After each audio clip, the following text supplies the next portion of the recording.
Lors de la dernière vidéo sur les chefs du village, j'ai été traité de menteuse sans argument à l'appui et les commentaires qui reviennent le plus, c'est qu'il y avait déjà des chefs dans nos villages. Alors j'ai peut-être pas été assez clair dans mes propos, mais je vous invite à aller vous documenter sur le sujet. Il est normal que toute organisation humaine ait en son sein des chefs ou toute autre forme d'autorité. D'ailleurs, c'est ce que je dis dans la première vidéo. J'ai bien dit qu'il y avait déjà des chefs et des autorités dans toute l'Afrique en général. Mais nos autorités ont connu une transformation, une mutation. L'organisation, la structure a pris une nouvelle forme avec l'avènement du colon.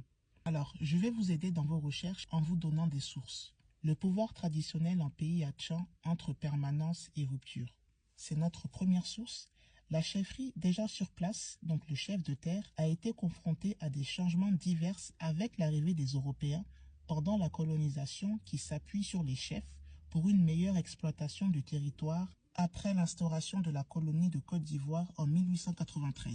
Page 381. On note qu'avant la colonisation, la gestion du village était l'affaire du patriarche, doyen du village. Ici, on parle du chef de terre ou du chef traditionnel.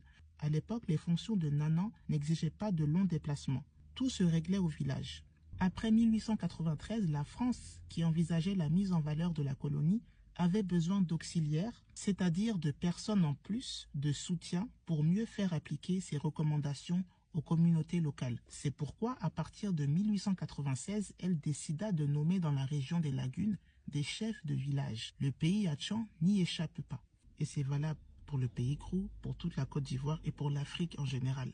Le chef est le premier maillon de l'organisation administrative, en même temps qu'un représentant de la communauté villageoise auprès de l'administration.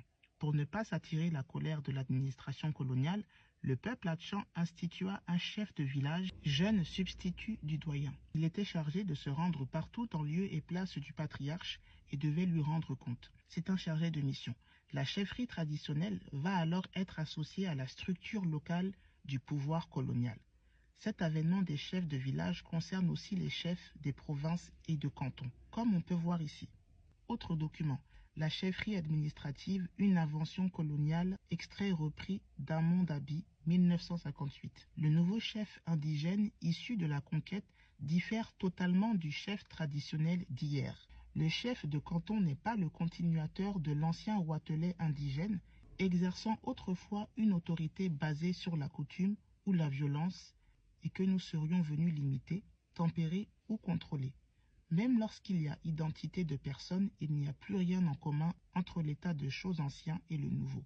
Le chef de canton, fût-il le descendant du roi avec lequel nous avons traité, ne détient aucun pouvoir en propre nommé par nous. Donc nous, ce sont les colons. Il est seulement notre auxiliaire. Donc c'est juste quelqu'un de secondaire, quelqu'un qui accompagne.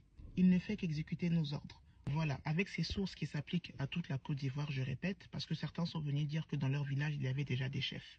Vous saurez que les chefs des villages et des cantons sont des créations purement coloniales.